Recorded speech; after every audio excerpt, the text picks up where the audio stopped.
उपवास शाश्वत आनंदाचा शोध. निवेदिका मेघा चौहान. उप म्हणजे जवळ आणि वास म्हणजे राहणे. उपवास म्हणजे जवळ राहणे. आता कोणाच्या जवळ राहायचे? तर या प्रश्नाचे आपल्या परंपरेने दिलेले उत्तर म्हणजे देवाच्या जवळ राहायचे, म्हणजे त्याची पूजा करायची. पूजा कशी करायची? जगद्गुरू संत तुकाराम महाराज सांगतात, कोणाही जीवाचा न घडो मत्सर, वर्म सर्वेश्वर पूजनाचे. देवाच्या पूजेचे सार एकच आहे, कुणाचाही मत्सर करू नये. मत्सर, ईर्ष्या, द्वेष तुलनेतून येतात. ही तुलना संपवायला हवी, म्हणजे पूजा होऊ शकेल. पण तुलनेची सवय झालेली असते. आपल्याला दुसरे कुणीही असले तर आपण तुलना करतोच. त्यासाठी देव आहे. देव सोबत असेल तरच तुलना उरत नाही. आणि मत्सरही.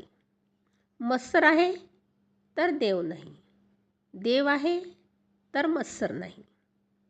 जे मत्सराचे तेच काम, क्रोध, लोभ, मोह, मद या सगळ्या 6 दोस्तांचेही. या 6 जणांना दूर ठेवण्यासाठीचे प्रयत्न म्हणजे खरी पूजा. तोच तर उपवास. चांगल्या विचारांच्या सोबत राहिले, चांगले ऐकले, वाचले, बोलले, बघितले तर वाईट विचार निघून जातात. त्याची सवय लागण्यासाठी ठराविक वेळ काढावा लागतो.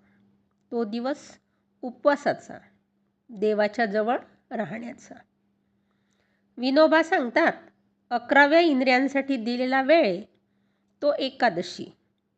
5 ज्ञानेंद्रिये, 5 कर्मेंद्रिये आणि 11वे इंद्रिय ते मन. विनोबा सांगतात, तसे मोक्ष म्हणजे मोहाचा क्षण टाळणे. त्याचा सराव उपवासाच्या दिवशी करायचा असतो.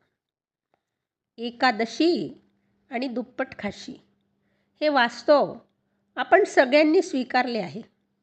लहानपणापासून करतोय, गुरुजींनी सांगितले, शास्त्रात लिहिले आहे, किंवा काहीतरी हवे म्हणून उपवासाची व्रते केली जातात. त्यात ना प्रेम असते ना भक्ती. पांडुरंग शास्त्री आठवले सांगतात, उपवास म्हणजे फक्त जेवणातला बदल नाही तर विचारांमधला बदल. आयुर्वेदाने सांगितलेले लंघन पचनक्रियेच्या स्वास्थ्यासाठी चांगलेच आहे, पण ते सगळ्यांसाठी नाही. सकस खा, मर्यादेत खा, समतोल खा. कसे खायचे हे कळले तर अन्नाविषयीचा उपवासही रोजच असणार आहे. अर्थात उपवासाचे हे सारे तत्त्वज्ञान भरल्या पोटासाठी आहे. प्रत्येक भुकेल्याच्या मुखी अन्न पोचवणारा धर्मच उपवासाच्या धर्मापेक्षा मोठा असतो.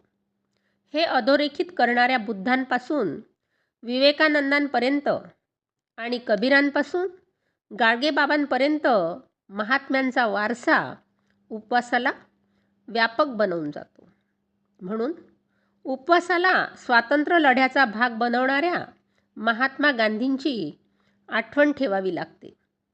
प्रायचित्ताचा आणि आत्मक्लेशाचा भाग म्हणून उपवास करण्याची परंपरा गौतमांच्या सूत्रांपासून जैन धर्मांपर्यंत होतीच. त्याचा विस्तार गांधीजींच्या एकादश व्रतात आहे. त्यांनी ती स्वतःसाठी आणि स्वतःच्या सहकाऱ्यांसाठी बनवलेली आचारसंहिता होती. गांधीजींनी उपवासाचा अर्थच बदलला. तेच आपण आपल्या जगण्यातही घडवू शकतो. आपल्याला नवे उपवास तयार करावे लागतील. आज तांदूळ आणि गहू न खाण्याचा उपवास करण्यापेक्षा मोबाईलचा मोह टाळण्याचा उपवास जास्त गरजेचा बनला आहे. हे डिजिटल डिटॉक्स समजल्यामुळेच काही गावांनी रोज संध्याकाळी टी व्ही आणि मोबाईल बंद ठेवण्याचा सामुदायिक निर्णय घेतला आहे. बिनडोक रील्समध्ये आणि सोशल मीडियाच्या धांगडधिंग्यात आनंद आहे म्हणून तर आपण त्यात गुंतून पडतो. पण त्यापेक्षाही मोठा आनंद मोबाईलवरील एखादे पुस्तक वाचण्यात, ऐकण्यात किंवा दर्जेदार डॉक्युमेंटरी बघण्यात आहे. त्यातला आनंद दीर्घकाळ टिकणारा आहे, द्विगुणित होणारा आहे, माणूस म्हणून समृद्ध करणारा आहे. फुटकळ आनंदाच्या प्रेरणेचा त्याग करून शाश्वत आनंदाच्या प्रेरणेपर्यंत पोहोचण्यासाठी वेळ काढावा लागतोच. उपवास त्यासाठीच तर आहे. धन्यवाद.